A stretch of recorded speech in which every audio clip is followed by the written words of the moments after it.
মানুষের জীবনে এমন কিছু প্রিয় জায়গা থাকে যেখানে গেলে মনটা সত্যি অনেক ভালো হয়ে যায়। আজকে আমি তেমনই একটি প্রিয় জায়গায় যাচ্ছি, যে জায়গাটা আমার কাছে অনেক আবেগের, অনেক ভালোবাসার। আসলে আমি কেন, আমরা যারা 19 কিডস তাদের সবার কাছে এই জায়গাটা অনেক প্রিয়, অনেক আবেগের। কি বন্ধুরা, আপনারা বুঝতে পারছেন আমি কোথায় যাচ্ছি? আপনারা ঠিকই ধরেছেন, আমি যাচ্ছি আমার প্রিয় নানা বাড়ি। পাশেই দেখতে পাচ্ছেন নানা বাড়ির বাজার। ছোটবেলায় হাটবার দিনে এই বাজারে কত আসতাম, নানার পিছনে পিছনে ঘুরতাম শুধু একটু জিলাপি খাওয়ার লোভে। পাশে দেখতে পাচ্ছেন নানা বাড়ির স্কুল মাঠ। এই মাঠে কত খেলেছি, কত দৌড়িয়েছি, আর এখন সময়ের অভাবে আশাই হয় না। আসলে বার্ষিক পরীক্ষা শেষে মনটা সবসময় ব্যাকুল রাখতো, কখন নানা বাড়ি আসবো। প্রতি বছর ডিসেম্বরে নানা বাড়ি আসতাম, প্রায় 1 থেকে 1.5 মাস নানা বাড়ি বেড়াতাম, মাঠে ঘাটে দৌড়াতাম, মাছ ধরতাম, কত কি যে দুষ্টুমি করতাম। সময় আসলে সবকিছুই বদলে দেয়। এখন আর নানা বাড়িতেও আসা হয় না, সেই আনন্দগুলোও করা হয় না। সবকিছুই কেমন যেন বদলে গেছে। মেঠো পথগুলো আজ পাকা হয়েছে, মাটির ঘর, টিনের ঘর সবগুলোই দালান হয়ে গেছে।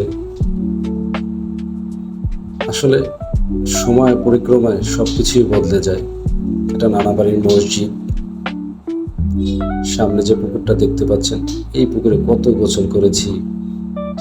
বেশিরভাগ সময় শীতকালে আসতাম, ঘাটলায় আসতাম দুপুর 11টায়, গোসল করে যেতাম 3টায়। শীতের ভয়ে গোসল করতে নামতে পারতাম না।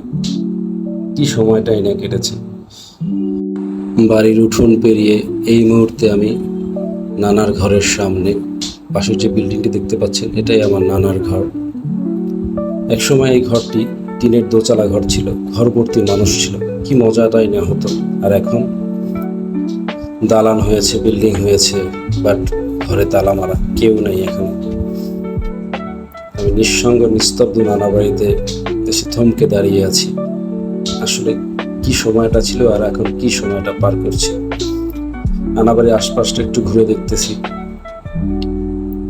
এই জায়গাগুলোতে কত পায়ের ধুলা লেগেছে আমার, কত দুষ্টমি, কত বান্ধবী, মামাদের সাথে, খালাদের সাথে, বাড়ির মানুষদের সাথে।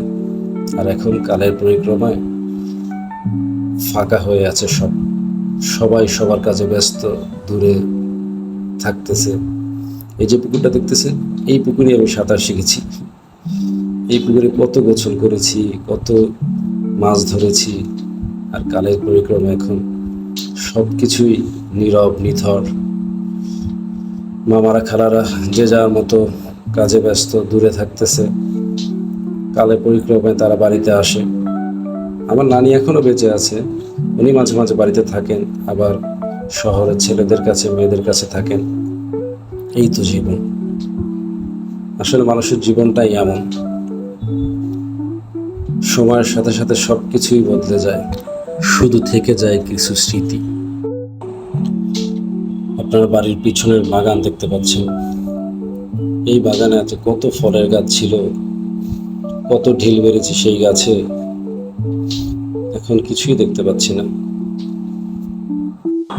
অনেকদিন পর নানা বাড়ি এসে বেশ ভালোই লাগলো, কিন্তু এই ভেবে খারাপ লাগছে বাড়িতে আজ কেউ নেই, পুরো বাড়িটা ফাঁকা।